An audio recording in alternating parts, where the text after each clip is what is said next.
pendidikan dasar yang harus ditanam sejak dini oleh anak-anak kita itu adalah kajian-kajian tradisional keislaman.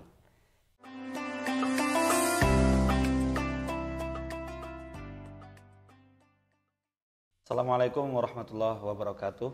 Selamat pagi semuanya, terutama pemirsa yang ada di rumah. Alhamdulillah di pagi hari ini bertemu kembali dengan Sivitas Akademika Institut Agama Islam Al-Qalam dalam acara Kurma Kuliah Ramadan dengan saya Abdullah sebagai pemandu acara, dan di samping saya sudah ada kolega saya Bapak Ahmad Bukhari, Bapak Kiai Haji Ahmad Bukhari. Notabene beliau adalah sebagai Kaprodi Komunikasi Penyiaran Islam Fakultas Dakwah. Dan kita bertemu kembali di sini untuk membahas seputar pemanfaatan digital di era milenial. Bagi Anda yang ada di rumah, siapkan buku catatan, siapkan apapun saja untuk menikmati hidangan kami berupa materi yang sangat berbobot ini dari pemateri yang sudah tidak asing lagi di depan saya, Bapak Ahmad Bukhari. Untuk mempersingkat waktu agar tidak terlalu lama di pembukaan ini, kami beri kesempatan kepada Bapak Kiai Haji Ahmad Bukhari untuk membahas seputar pemanfaatan digital di era milenial. Karena kita tahu di tahun 2000 atas, terutama sekarang 2021, semua masyarakat atau penduduk Indonesia hampir 90% mengkonsumsi digital, dalam arti memakai digital dalam segala urusan, terutama pekerjaan, pembelajaran, dan lain-lain. Kami beri kesempatan kepada panjenengan Kiai untuk memberikan materi yang menarik, tentunya yang berbobot, cuma dibungkus dengan santai begitu, sehingga pemirsa yang ada di rumah menikmati semuanya. Kami persilahkan. Baik, Assalamualaikum warahmatullahi wabarakatuh. Waalaikumsalam warahmatullahi wabarakatuh. Alhamdulillah wassalatu wassalamu ala Rasulillah la haula wala quwata illa billah, amma ba'd. Saya hormati Bapak moderator, Bapak Abdullah, alhamdulillah yang telah memberikan sambutan yang luar biasa pada teman-teman tim Media Center. Perkembangan teknologi tentunya sesuatu yang tidak bisa dipungkiri lagi, dan itu berimbas kepada tentunya pengetahuan anak-anak kita di bidang, khususnya di bidang keagamaan. Kalau selama ini di bulan Ramadan banyak lembaga-lembaga pendidikan yang hari ini tidak lagi concern pada kajian-kajian keislaman, tapi lebih bagaimana bisa memanfaatkan media IT, media teknologi sebagai wadah untuk menyampaikan kajian-kajian dakwah keislaman.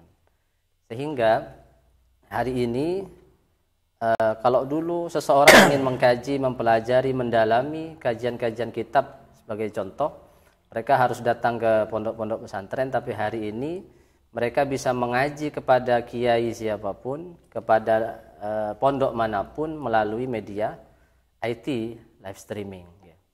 Sehingga ada beberapa faktor yang tentunya dari total populasi, dari data yang kita ketahui, total populasi rakyat Indonesia ada 270 juta, di mana konsumen media sosial tertinggi itu ada di kaum milenial, ya. Sekitar 18% mereka menggunakan media sosial sebagai konsumsi keseharian mereka dalam pemanfaatan media digital. Tentunya ini merupakan sesuatu yang tidak bisa lagi kita pungkiri, bahwa pemahaman pengetahuan anak-anak kita banyak dipengaruhi oleh media sosial. Sehingga apakah pengetahuan itu baik atau benar, sudah sesuaikah dengan usia mereka, mereka tidak memahami hal itu, sehingga banyak sekali konten-konten di media-media IT itu, khususnya media sosial, banyak yang mengarahkan ke hal-hal yang negatif. Kalau kita lihat di data terbaru itu, penggunaan media sosial 8 sampai 9 jam dalam sehari. 8 sampai 9 jam dalam sehari. Itu kalau kita kalkulasi sama dengan jumlah tidur kita. Tidur kita rata-rata satu hari 8 jam. Berarti dalam katakanlah sebagaimana disebutkan dalam kitab Bidayatul Hidayah itu, kalau sehari 8 jam tidur, maka 2/3 hidup kita itu habis untuk tidur. Itu tidurnya yang 8 jam. Ditambah 8 jam untuk bermedia sosial, maka lebih dari separuh hidup kita, kalau katakanlah 60 tahun usia itu, 20-nya habis untuk tidur, 20 tahunnya habis untuk bermedia sosial. Maka ini menjadi sebuah konsen bagi khususnya di program studi KPI, bagaimana kita bisa memberikan konten-konten di media-media sosial, media-media IT, sehingga mereka tidak sampai keluar dari jalur Ahlus Sunnah wal Jamaah. Saya kira itu sebagai mukaddimah. Terima kasih Bapak Kiai Haji Ahmad Bukhari yang telah memberikan vitamin sarapan pagi untuk kita semua, terutama terkait pemanfaatan digital. Karena kita tahu pemanfaatan digital ataupun IT di era sekarang sudah tidak asing lagi. Semua orang menggunakannya, semua orang mengaplikasikannya. Hanya tinggal PR bagi kita semua, bagaimana kiranya kita cerdas dalam menggunakan itu semua. Pertanyaan pertama kepada Kiai Haji Ahmad Bukhari selaku pemateri pada pagi hari ini, adakah tips untuk kaum milenial sehingga mereka cerdas dalam menggunakan IT, memanfaatkan sosial media, sehingga 8 jam tadi yang digunakan oleh mereka ketika mengaplikasikan sosial media atau IT ataupun digital itu betul-betul manfaat dan betul-betul membawa kebaikan, terutama kepada mereka dan orang di sekeliling mereka. Bagaimana, Pak? Pemanfaatan IT kembali lagi sejauh mana basic mereka yang mereka miliki dalam ilmu pengetahuan, khususnya dasar-dasar keagamaan. Sehingga baik buruknya penggunaan media IT tadi, khususnya medsos, itu kembali lagi background pendidikan keagamaan mereka. Kalau pendidikan keagamaan mereka itu baik, standar, maka dalam bermedia sosial mereka akan tersaring dengan sendirinya. Mereka akan memiliki filter, yaitu filter iman tadi itu. Maka tentunya hari ini orang-orang tua kita itu seakan-akan ketika memberikan HP kepada anak-anak kita itu merupakan sebuah prestasi. Padahal di satu sisi HP yang mereka berikan kepada anak-anak mereka betul satu sisi sangat bermanfaat, apalagi di masa pandemi. Tentunya pembelajaran banyak yang menggunakan media IT daring gitu ya, online, membutuhkan media tadi HP, tapi di satu sisi penggunaan HP ini akan menjerat mereka pada sebagaimana orang merokok, jadi adiktif. Jadi media sosial itu akan sangat adiktif sekali, kecanduan. Kita lihat Al-Quran, ketika kita baca Al-Quran itu kan bentuk mushafnya kotak gitu ya, sangat statis sekali. Jadi dibandingkan dengan HP, kalau kita lihat yang sangat menarik, dinamis gitu. Tentunya ada games, ada aplikasi-aplikasi yang menarik lainnya. Dari yang nggak ganteng menjadi ganteng gitu ya, sebagaimana harapan Pak Dullo, itu bisa menggunakan media aplikasi digital. Sehingga kajian-kajian kitab kuning, kajian-kajian Al-Quran, kajian-kajian yang menggunakan kitab Turos itu seakan-akan, bukan seakan-akan, memang sangat membosankan jika tidak ada upaya bagaimana kajian itu melibatkan media sosial, sehingga melibatkan teknologi informasi, dalam hal ini media sosial, sehingga anak-anak hari ini, dan kalau kita lihat di sekolah-sekolah itu lomba-lomba dan lain sebagainya, media pembelajaran sudah menggunakan media teknologi informasi, sehingga kajian-kajian kitab yang harusnya dikaji, dipahami sejak dini itu terlupakan. Maka jangan heran hari ini kalau kita tanya anak-anak kita itu cita-citanya apa, tidak lagi pengen jadi dokter, tidak lagi apalagi ustadz, mereka pengen jadi YouTuber. Jadi orientasinya sudah orientasi duniawi sudah. Karena penghasilan YouTuber kita tahu sangat besar lagi, tergantung konten yang diterima. Artinya begini, kita tidak bisa memungkiri, tidak bisa menutup mata bahwa sosial media, digital ataupun IT itu berdampak positif dan negatif.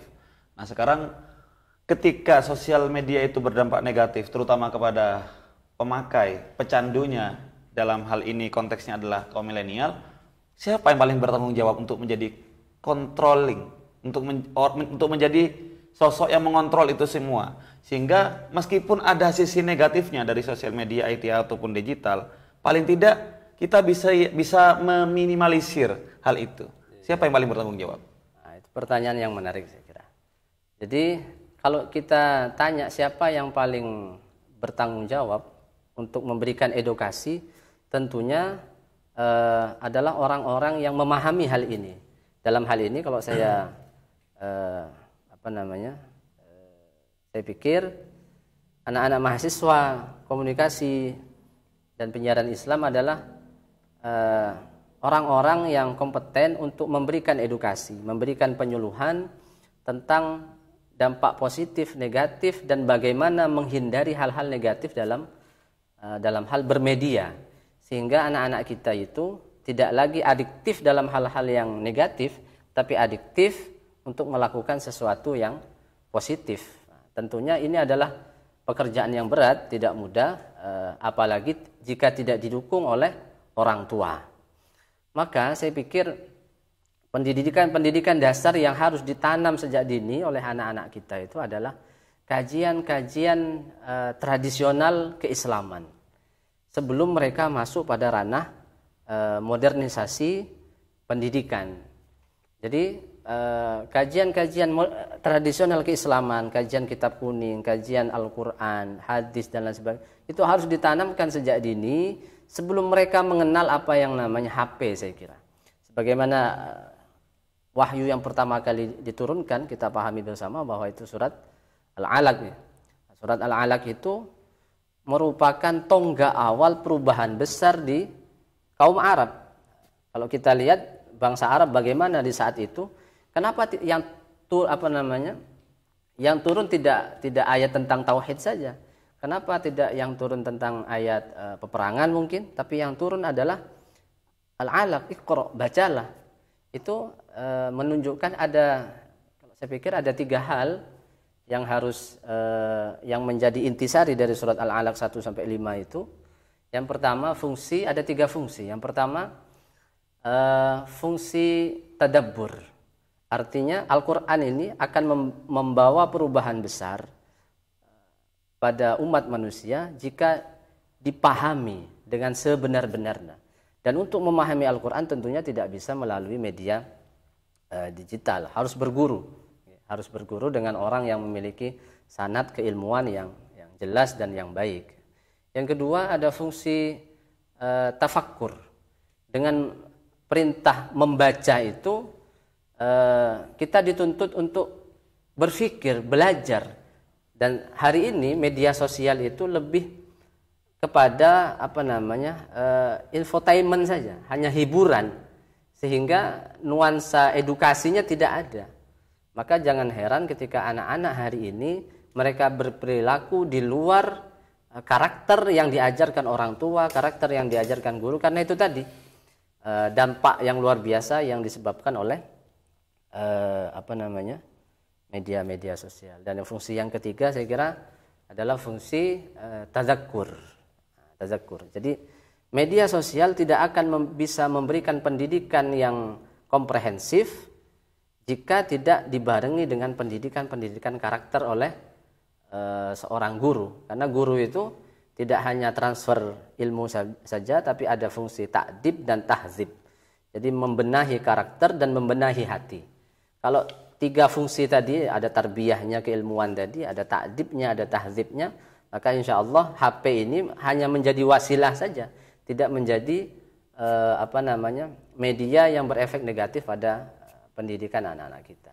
Oke, menarik. Tadi sempat disampaikan oleh Kiai bahwa kita mengaji tidak cukup kalau hanya mengandalkan HP, sosial media, IT maupun semacamnya. Kita harus betul-betul berguru kepada seseorang yang mumpuni dalam hal ilmu begitu. PR kita sekarang begini, Kiai. Banyak sekali kaum milenial ini yang ketika mengakses ilmu hanya dari sosial media, sehingga tak jarang dari mereka yang termakan hoaks dan menyebarkan hoaks tersebut. Ya. Nah, bagaimana tipsnya agar kaum milenial ini kembali ke jalur yang benar untuk betul-betul mencari guru ketika menginginkan sebuah pemahaman terhadap ilmu, tidak hanya mengandalkan sosial media?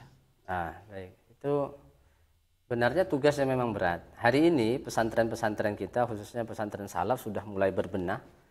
Bahkan banyak pesantren itu sudah memiliki tim IT, tim media center sendiri untuk yang mengakomodir kegiatan-kegiatan pesantren yang bisa ditampilkan di media-media sosial sebagai informasi. Jadi sudah saatnya kajian-kajian pendidikan pesantren itu dikemas semenarik mungkin. Sebagaimana kalau kita lihat iklan itu, kalau iklan minuman itu, kalau kita minum akan bervariatif, rasanya itu akan bervariasi. Ada yang merasa enak, ada yang tidak enak. Tapi karena iklannya yang luar biasa, sehingga tampilannya sangat menarik dan ingin dicoba. Maka hari ini pesantren-pesantren kita harus packagingnya itu harus menarik. Kalau kita tanya, hampir semua orang itu tahu pesantren itu apa, paham. Tapi alangkah lebih baiknya ketika setiap pesantren tentunya punya ciri khas tersendiri, mereka mengemas kegiatan pesantren dan lain sebagainya sebagai media informasi, katakanlah itu iklan ke halayak ramai, bahwa contoh pesantren A, pesantren Gontor, pesantren Al-Amin, pesantren yang lain-lain, pesantren Sidogiri, Lirboyo dan lain sebagainya, atau pesantren yang ada di sekitar kita di Ganjar, mereka punya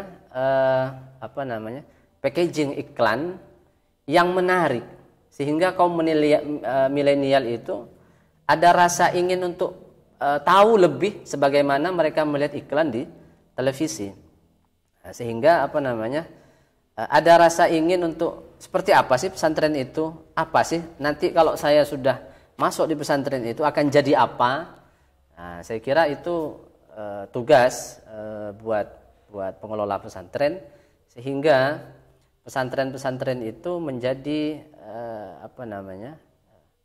acuan bagi kaum milenial sebagai tempat untuk menuntut ilmu yang sebenarnya. Karena di dalamnya ada guru yang memiliki sanad keilmuan, sehingga mereka tidak hanya mengajarkan keilmuan saja, tapi ada ta'dib dan tahzibnya tadi. Bisa memberikan suri tauladan dan membersihkan jiwa-jiwa mereka yang bisa jadi kosong, bisa jadi kotor dan sebagainya. Kembali ke pembahasan awal tentang bahwa pemanfaatan digital atau pemanfaatan sosial media oleh kaum milenial, dampak positif maupun negatif akan diukur, perolehan oleh mereka akan diukur dari seberapa dalam ilmu agama mereka. Nah, sekarang panjenengan tadi sebutkan bahwa untuk memperdalam ilmu agama salah satunya dengan masuk pesantren, dan pihak pesantren harus membuat iklan yang semenarik mungkin agar khalayak yang ada di luar pesantren tertarik kembali untuk masuk ke dalam pesantren. Demikian ya. Ya. Artinya ada peran penting pesantren untuk mengendalikan atau mengontrol peredaran sosial media ini, terutama untuk menghentikan hoax itu sendiri. Nah, sekarang misalkan pesantren yang ada di sekitar kita adalah pesantren yang dalam tanda kutip salaf begitu ya. Artinya tidak mau dengan kemajuan itu, tidak mau dengan sosial media, tidak terbuka terhadap kemajuan zaman, masuknya salah satu fasilitas modern yakni IT begitu. Ya. Itu seperti apa ya?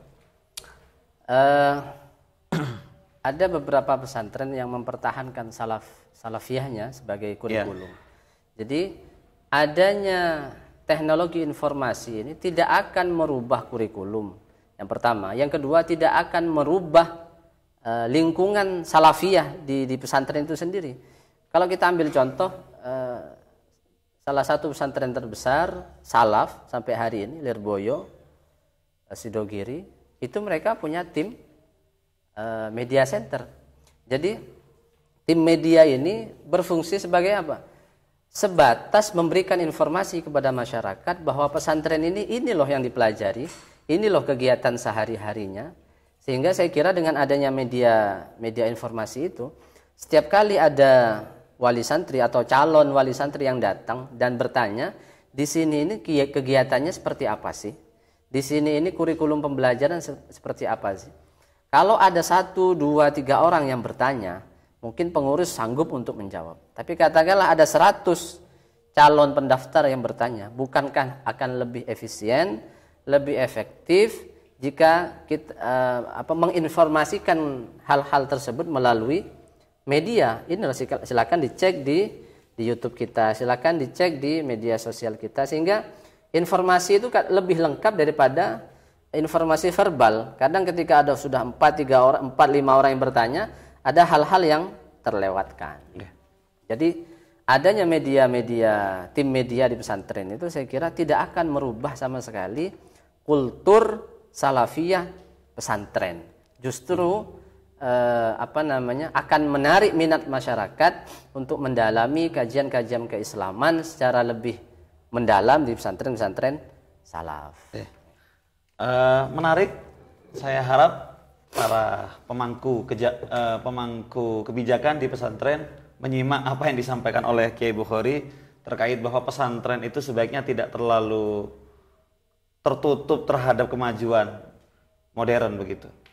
Ada pertanyaan yang masuk di WhatsApp saya terkait edukasi tadi, sehingga pengguna atau penikmat dari sosial media ataupun digital tidak salah arah dalam menggunakannya.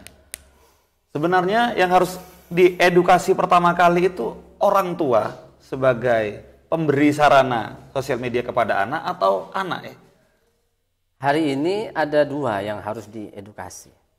Yang pertama, siapa yang lebih dulu yang harus diberikan penyuluhan atau edukasi tentang teknologi informasi? Saya kira tidak bisa kita mendahulukan orang tua atau anak. Karena hari ini dua-duanya adalah pengguna aktif teknologi informasi. Maka saya kira harus ada forum-forum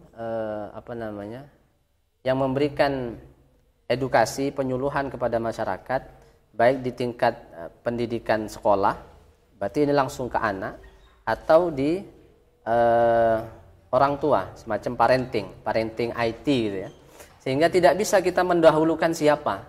Dua-duanya harus jalan. Karena dua-duanya sekarang adalah pemakai aktif media sosial. Jadi pengguna aktif media sosial hari ini 18%-nya adalah anak-anak sekolah, tetapi pengguna terbesar keduanya adalah orang tua. Saya kira tidak bisa mendahulukan siapa, tapi bisa dimulai dari kedua-duanya. Sehingga informasi yang didapat dari anak itu sama dengan informasi yang didapat oleh orang tua. Sehingga nanti terjadi kolaborasi pengetahuan demi kebaikan bersama. Menurut Kiai, perlukah ada semacam aturan baku atau undang-undang dari pemerintah begitu terkait penggunaan sosial media? Kita tahu ada undang-undang IT begitu ya. Nah, perlukah ada undang-undang penggunaan dalam arti bahwa penduduk Indonesia ini tidak boleh lebih sekian jam ketika menggunakan sosial media? Karena yang seharusnya digunakan untuk hal lain yang lebih bermanfaat, terutama bersosial, malah termakan waktu untuk menggunakan sosial media. Bahkan ketika seseorang sudah enjoy, sudah kecanduan menggunakan sosial media, biasanya justru acuh terhadap kondisi sekitar. Ya, ya. Saya kira untuk undang-undang itu pemerintah akan kesulitan. Pertama, karena bermedia sosial itu adalah hak privasi ya. Jadi pemerintah tidak bisa masuk ke hak privasi seseorang. Saya kira pemerintah masuknya pada konten-konten media sehingga konten-konten yang sangat negatif itu bisa difilter oleh tim media pemerintah. Saya kira di situ. Jadi kalau undang-undang sampai membatasi atau bahkan menghalangi, saya kira itu akan dampaknya lebih besar. Dampak negatifnya lebih besar karena terlalu masuk pada ranah privasi. Saya kira itu. Ya, kita kan tahu manfaat dari sosial media atau mudaratnya juga, bahwa teman-teman kita tahu ya, kalau kita bermain ke kafe, mereka berempat kumpul sedang menggunakan gadgetnya masing-masing, bersosial media masing-masing, hampir tidak ada interaksi di antara mereka. Ini sebuah kekhawatiran oleh sebagian orang bahwa nantinya Indonesia akan krisis sosial, dalam arti kepedulian terhadap sesama, terhadap lingkungan sekitar itu menurun. Bagaimana ya? Mengenai interaksi sosial itu kembali lagi pada karakter dari setiap individu. Jadi bisa saja pemerintah memberikan himbauan tentang etika, tapi tidak bisa menghalangi karena itu ranahnya privasi. Dan etika itu tidak hanya wilayah pemerintah saja, tentunya para guru, dan fungsi tadi edukasi di situ tadi. Fungsi edukasi tentang IT diantaranya adalah memberikan tentang tata cara, etika, komunikasi dalam bersosial. Jadi dalam edukasi itu saya kira tidak hanya tentang positif negatifnya berinteraksi dengan media sosial, tapi juga etika. Dan etika itu penting. Dan etika ini tentunya kembali kepada karakter masing-masing untuk menerima atau tidak. Krisis sosial itu tidak, kalau kita perhatikan, tidak hanya disebabkan oleh media sosial. 10-20 tahun yang lalu, sebelum ada media sosial, kita sudah mengalami yang namanya krisis sosial. Walaupun dampaknya akan lebih besar hari ini karena perkembangan media IT. Jadi saya kira mari kita kembali kepada ajaran as-salafun as-saleh, bahwa pendidikan dasar seorang anak ini tentunya harus bukan bermedia sosial, tapi berguru kepada guru yang memiliki sanad keilmuan yang jelas. Sehingga ketika anak itu memiliki ilmu yang baik, ilmu yang dalam khususnya di bidang agama, media apapun, perkembangan zaman seperti apapun yang akan dihadapi oleh mereka akan siap karena filternya ada dalam diri mereka sendiri, yaitu filter iman. Saya kira itu. Terima kasih, Yai. Menarik sebenarnya obrolan bersama panjenengan ini. Cuma kita akan lebih menarik lagi saya kira kalau ada kopinya ini. Kita dibatasi oleh waktu, kita juga hanya diberi kesempatan 30 menit untuk tampil di depan kamera ini, ya. Tapi tidak masalah. Kamera ini bisa kita bawa pulang juga, tidak masalah. Materi ini sudah sangat berbobot, ya. Banyak hal yang bisa kita serap, terutama terkait bagaimana sih kita menggunakan digital, menggunakan sosial media, terutama bagi kaum milenial. Tadi sempat disampaikan oleh panjenengan bahwa kembali ke pribadi masing-masing, kembali ke karakter. Dan pembentukan karakter itu tidak lain dengan mengedukasi, dan edukasi adalah tugas kita bersama. Siapa yang harus diedukasi? Yang harus diedukasi semuanya, baik orang tua, anak maupun guru selaku pemberi edukasi harus mengedukasi dirinya sendiri. Karena pendidikan terbaik adalah pendidikan yang dimulai dari dirinya sendiri. Ibda binafsik. Sekian, Yai, terima kasih atas waktunya. Panjenengan sudi hadir di tempat ini jauh-jauh dari Kendal Paya, Malang bagian utara, untuk memberikan secercah pengetahuan, secercah vitamin bagi kita, dan kita bisa mengambil manfaatnya. Mungkin hanya itu yang bisa kami sampaikan. Saya Abdullah selaku pembawa acara dan seluruh kru yang bertugas di siang hari ini bersama pemateri Bapak Bukhari mohon undur diri dan mohon maaf bila ada kesalahan, bila ada kekhilafan. Assalamualaikum warahmatullahi wabarakatuh. Waalaikumsalam warahmatullahi wabarakatuh.